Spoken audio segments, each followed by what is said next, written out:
Hey, what's going on, guys? It's Jelly here with yet another video, and I'm going to keep this intro short and sweet. I just want to say one more thing about the giveaway that I plan on doing. It's $100. Make sure that you're subscribing to the channel, joining the Discord channel, and commenting on the giveaway portion of the Discord channel. Just follow what everybody else has done, and you'll be entered. The drawing will close on Monday. Sorry, Monday, April 20th is when the drawing will close, and I plan on doing the giveaway on the 26th. I think is that following Saturday. As long as everything goes according to plan here, I will be streaming it. No promises, as my wife is about to give birth here soon. But without further ado, let's jump straight into today's video, which is all about Season 2. All right, so as you can see here, I'm just going to do a quick introduction to what Season 2 is. I'm sure by now everybody kind of has the gist of it. If you've played through Season 1 or the off-season, this is just a different variation of the game per se. This variation changes the map up a little bit. This is the first time we're introduced to 4 level 6 lands, and also the entire land is covered in snow. It's cold, it's a tundra, everything like that. Now there are a couple of main differences, but the first one I'm going to be going over is your temperature. As you can see here on your base, there is this temperature that is right there, or it's on the left side here. If you click, it's going to be a little sad face. One of these faces it's going to be. And obviously you do not want to be cold, because being cold has its flaws. Now as you can see here, you can kind of go over how cold you can get. What does this do? So for example, basic resource output. If you're freezing cold, you're actually losing resources. Same thing with your thermal weapon.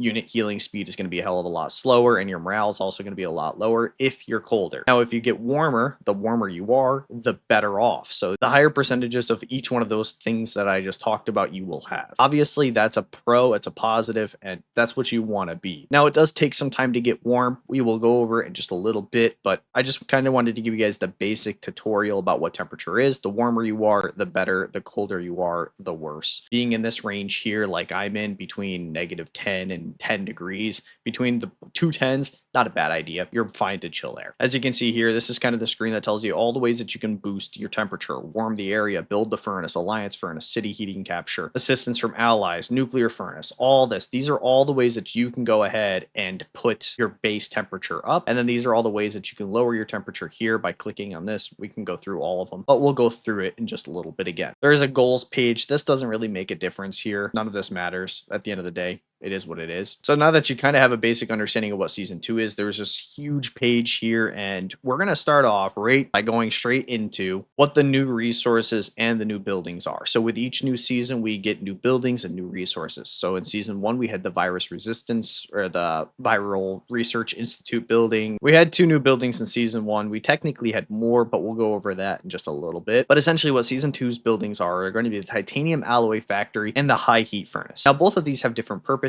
and they both serve great purposes. So for example, let's go through the very first building that you're going to get. You're going to get the Titanium Alloy Factory #1 before anything else. And the way that you can unlock this is actually by clicking over here on the Season 2 tab, and then you click on the Season 2 at the very top of this. You click on the week 1 little trophy thing, and all you have to do is donate to get all these 3 up. So the High Heat Furnace, the Titanium Alloy Factory, the Alliance Furnace. These are, you're going to need to donate to all 3 of these. All your war zones that are currently playing Season 2 with you will donate to them, and once they're all unlocked, everybody will have access to them. So I did misspeak when I said that the Titanium Alloy Factory would be first. It is technically the High Heat Furnace. Go over that one really quickly. So the High Heat Furnace is what's going to allow you to keep your base warm. It's going to be what pretty much warms you up, keeps you warm during blizzards. The High Heat Furnace is probably the most important thing when it comes to Season 2. Now, as you can see here, we'll click on this little fire emblem right here on this High Heat Furnace, and you'll see here where it says turn on, overdrive, and then these 2 boxes, auto turn on, furnace and blizzard, furnace auto overdrives during a blizzard. So what you're going to want to do is you're going to want to check both of these boxes, because no matter what, if you're not online or if you are online, maybe the blizzard comes and you're not prepared for it, these boxes will automatically turn your furnace up and will keep you warm throughout the entirety of the blizzard. Now, when it's not a blizzard, you honestly just want to keep it turned on because it'll keep your base warm. And again, as we already discussed, the warmer you are, the better buffs you get and everything like that. So just keep this on at all times. It's not that big of a waste of coal. I promise it's not that big of a deal. So mine right now is a level 12, I believe it is, or level 13. And for me to keep this running at all times, it's about 3,000 coal an hour, or if you break it down even further, it's about 72,000 coal a day just to keep it running.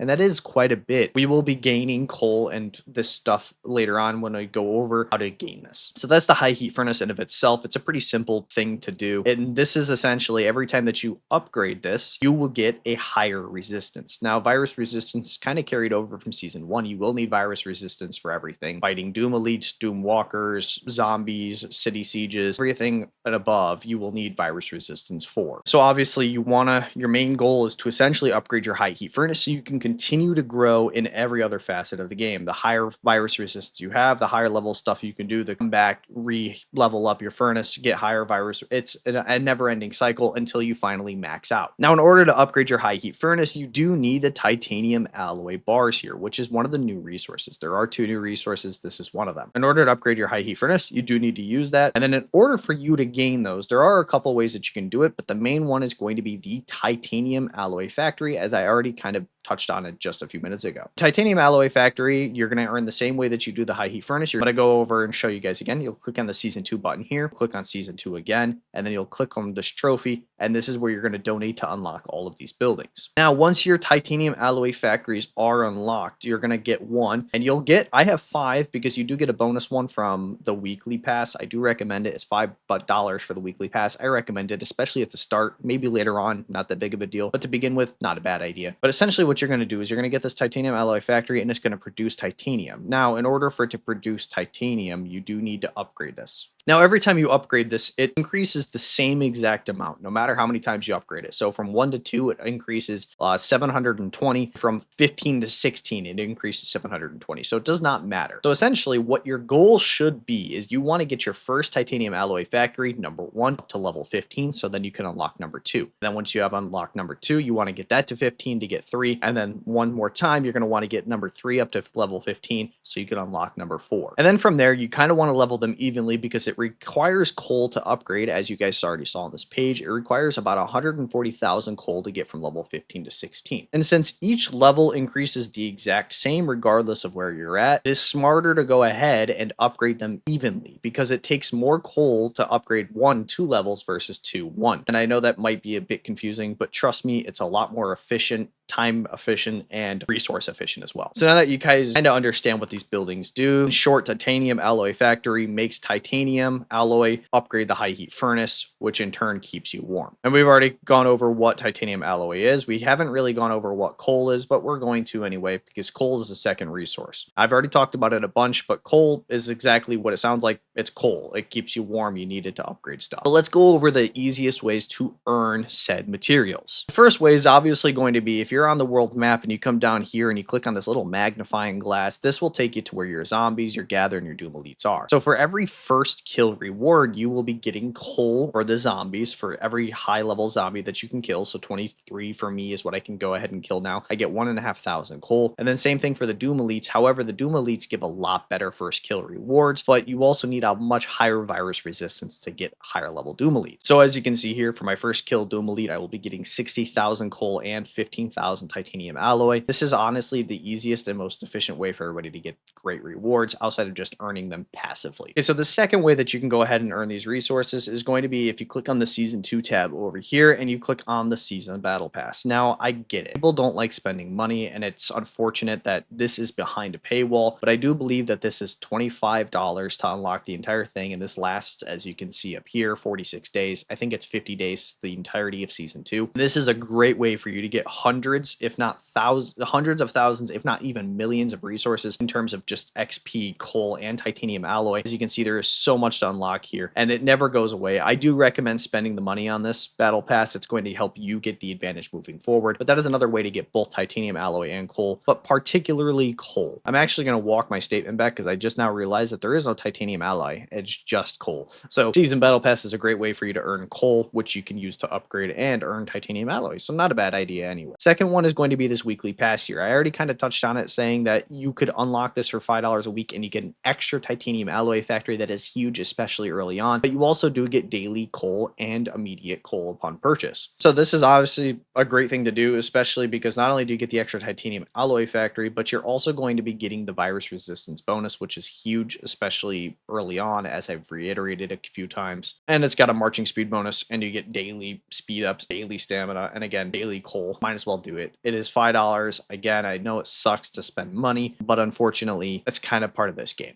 Now, one thing I didn't even have kind of as my guideline to go about is going to be the supply collection. As you go around the map and you warm up the map, you're going to find new supplies. And I can't remember if this gives you like coal or titanium or if it's just normal resources. I cannot recall for the life of me, so I do apologize. Somebody in the comments let me know, what do these give you? I just cannot remember. And then there is finally one more way to go ahead and get coal in particular. It is going to be if you click on your Alliance tab over on the right side and you come down to the Alliance City, click on your Alliance City, you're going to want to click on Produces Coal. And there is free coal for you to do. Now, in order for you to get this, you obviously need to have Alliance Cities, or dig sites is what we call them here in Season 2, but we'll go over that in a few minutes. So I already kind of touched on, my next portion was going to be Resistance, which I already kind of touched on. It's just carrying over from Season 1. So if you're entering Season 2, Resistance is the exact same thing as it was in Season 1. The higher you get it, the more you can beat. The more you can beat, the higher you can get it. It's an endless ladder until you max out finally. And obviously, the faster you do it, the better, because this season in particular, capturing land before others is a huge step up in the game, which we will explain why in a few minutes as well. But the second thing I have of note here is actually going to be the Alliance Furnace. This is the third and final building that you can unlock going through this Season 2 tab that we already kind of talked about. But this is essentially a great way for you to earn, by earn, I mean keep yourself warm. The Alliance Furnace, every Alliance gets, and it has this giant square area here. As you can see, there's this blue square, and as long as you're within the square, you're going to stay warm through the Alliance Furnace. Now, I have seen some places online say, like, don't keep this running 24/7, but realistically, as long as your entire Alliance is donating coal and keeping up with it, it's perfectly fine to keep on 24/7, and the only time you should turn on overdrive is during a really bad blizzard. So that's what the Alliance Furnace does. It doesn't really do a whole lot outside of just keeping you warm, and I say it doesn't do a whole lot because the entire thing of this game is keeping yourself warm. So this is just a way to help do that. One thing I do know for certain with the Alliance Furnace is that the more rare soil that you have, it automatically upgrades by itself. There is nothing that you need to do. It will upgrade for you. Nothing to worry about there. That's kind of the basics of the Alliance Furnace. There's not much to dive deep into. That's pretty much it for now. Okay, finally, we're actually going to do the deep dive into not only Alliance cities, but also the rare soil in of itself and what it is. Rare soil is kind of the long-term thing for this game, right? So in Season 1, you want to earn as much influence points, and each land holds a certain amount of influence points. But in Season 2, it's a little bit different. So each land produces a great thing called rare soil. So if, as you can see here, I clicked on our level 1 Trev Village, and you'll see here it says plus 350 rare soil an hour. So what essentially this means is that for every little land that you capture, you will get rare soil. So even your digging stronghold increase your rare soil production by plus 100 per hour. Level 1 digging strongholds. Same thing with level 2s and so on and so forth. So rare soil essentially is the marquee thing that you want for the season. And to kind of move back to what I said earlier in the video, the earlier that you capture something, it gives you a leg up on your opponent. So for example, let's say I'm fighting somebody from 1782. So 1782 is a server within my bracket, and they have 2 level 1 villages, but so do we. If I captured my 2 level 1 villages 3 hours before them, I now have 3 extra hours of that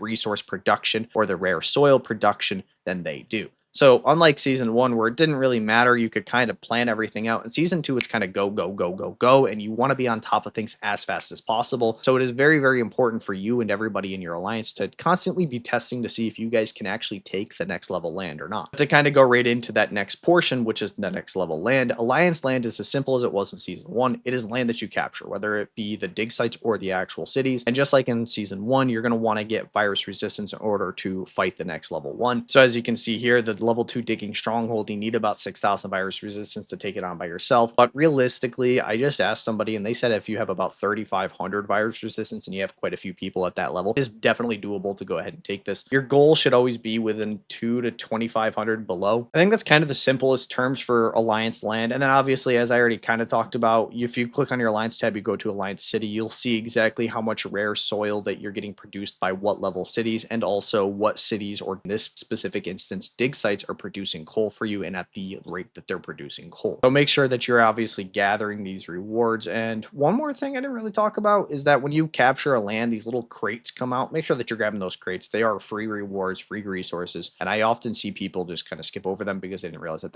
it's been a thing since preseason. And now we're in season 2 and people still don't realize. I wish people would. I'm going to come in here and say thank you all so much. We're at almost 5,500 subscribers as of the time that I am recording this. I do appreciate everything that you guys do. If you are enjoying the content, go ahead and subscribe to the channel. If you want to see all these future videos or even my past videos, go ahead, check out the channel, like this video. It does help me out if you are enjoying it, obviously. And comment down below if there's things that you're learning or if maybe things that I just did not put in the video. I'm also doing my best to try to keep on track and try to keep, I have like sort of a guide that I'm looking at right here to stop myself from ADHDing so much and moving all over the place. But my hope is that I can at least give you guys the basic information of what season 2 is and what you need to look forward to, or maybe what you are currently in. So yeah, just make sure that you are subscribing to the channel, liking this video, and commenting down below what your favorite or least favorite part, or if I forgot something. Thank you all so much. Back to the video. Okay, so for the next portion of the video, I did kind of try to split it up into 2 different portions. One is immediately what you need to be focusing on in season 2, and also the second portion of this video is going to be what to look forward to in the future. So there's quite a bit of stuff to look forward to in the future. The very first one I'm going to go over is kind of a little thing, but just like in season 1 where Mason goes to UR, in season 2 I believe it is Violet that goes to UR, maybe it's Scarlet. I have problems remembering this small stuff sometimes. It's one of these 2 that goes to UR, Violet or Scarlet. I think it's Violet, Scarlet season 3. So you'll look forward to that just like in season 1. That's just another thing that happens for you. But one of the main marquee events that happens in season 2 is going to be the Rare Soil Wars. Now, Rare Soil Wars are a bit different and not traditional, because before we even kind of get into what Rare Soil Wars are, we need to talk about one thing in particular, that being factions. Now, season 2 implements a new thing called factions. Essentially what factions are is they split your grouping. So if we click over here, we click on season 2, and then we click on grouping here, you'll see that I'm in grouped with 8 alliances as a whole, 7 others besides my own. Now, factions split this up into 2 different teams. There's Team A and Team B. I think it's called like the Rebels and something else. The names of it doesn't really make a difference. What matters is that it'll split into 2 separate teams. And what Rare Soil Wars are is essentially just overwhelming capture the flag. If you've ever played Capture the Flag, that's exactly what this kind of reminds me of. And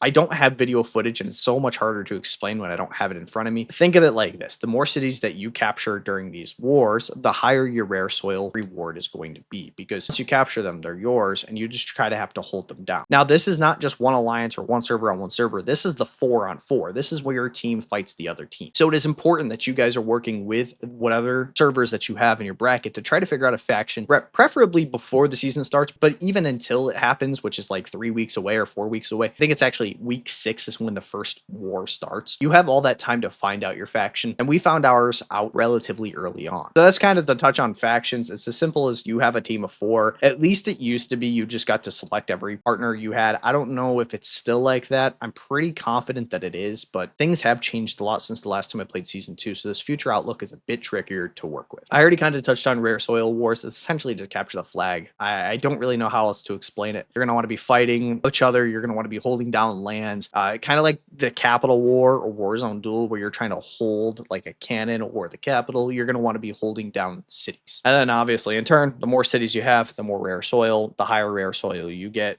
And that's pretty much all of season 2 rewards are based on, as you can click on the rewards here. Alliance Rare Soil ranked number 1, number 2 to 3, number 4 through 10. And then finally, I don't know why I waited till the very end of the video, but if you're on your season 2 tab, there is a cold wave incoming tab. And if you click on this, it essentially tells you when the next blizzard's going to be. There are blizzards that are worse than others. There are blizzards that last longer than others. You essentially just want to be prepared, and we're going to be entering a blizzard here in 3 minutes. Okay, so that's pretty much going to cover the beginning of season 2, and we're going to have definitely more videos in the future regarding the middle and the end of season 2. I'm going to be doing some behind the scenes videos for members only, just so you guys are completely aware there. I already have a behind the scenes of season 2 video coming out for them, hopefully this weekend, maybe Sunday. I'm hoping to have that up for them, and it's essentially going to be what I'm doing for my first 24 to 36 hours of whatever it may be, or maybe they'll get some behind the scenes of Warzone Duel Prep or Meteor Event, whatever I decide to do, such as maybe even my Desert Storm. Thank you all so much to not only my members, but also you guys that are subscribed to the channel. You do mean the world to me. So without further ado, I'm going to say peace out. I hope you all have a great day, and I hope you enjoyed this video.